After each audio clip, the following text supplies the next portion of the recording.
Hello, Franklin. I've always wanted to do that. I'm Eric Stuckey, your city administrator. It's Monday, so it must be time for the top 3 things you need to know this week. I've got my handy dandy Post-it, and we are here in the beautifully, lovingly restored historic Hayes House, and that's our first item. We have Tori Barnhill with us. Tori is the executive director for the Friends of Franklin Parks and has been a huge part of making this renovation come alive, and now it's available to you as the public to tour. So Tori, what do folks need to know?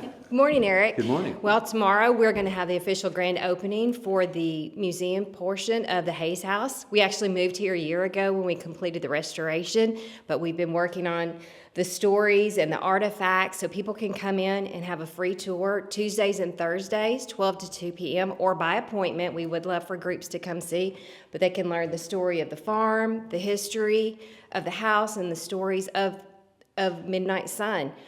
You'll see original furniture, original finishes, and just lots of stories. It could be a self-walking tour or a guided. Clay Harlan will be on site a lot of days to give you a personal tour. And so you've got some great original art that was done by the family, some great photos.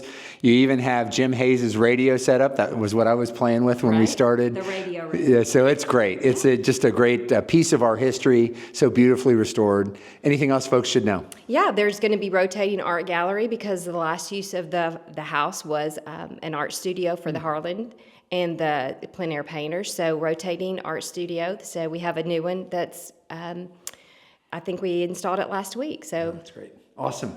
Well, that's a great opportunity to see this important piece of Franklin's history and of the Tennessee Walking Horse. So come on, check that out. That's item number 1. Item number 2, we have the State of the City this week. So this Wednesday morning, the doors open at 7 a.m. at Rolling Hills Church on Columbia Avenue, and our program will start around 7:45, but you get a free breakfast. There'll also be an expo area, so you'll see the different things that our various city departments are working on, so it'll be a great time.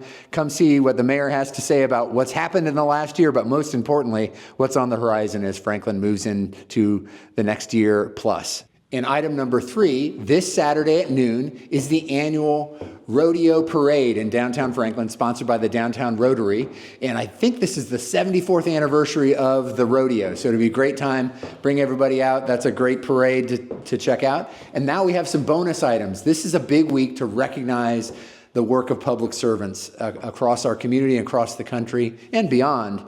Saturday, or actually Sunday, was International Firefighters Day, so we recognize the great work and sacrifice that firefighters make across the world. That was on Sunday.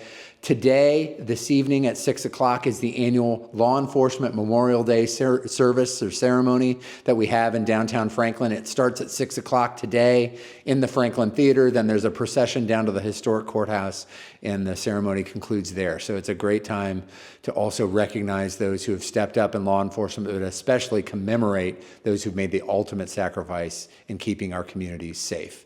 And then finally, this whole week is dedicated to public service recognition. We're doing some special things with a couple food trucks out and about to recognize our employees, but take a minute if you can this week to thank those who dedicate their careers, their lives to serve the public, and especially those who do it right here in the city of Franklin. That's it for now. Take care, and we'll see you real soon.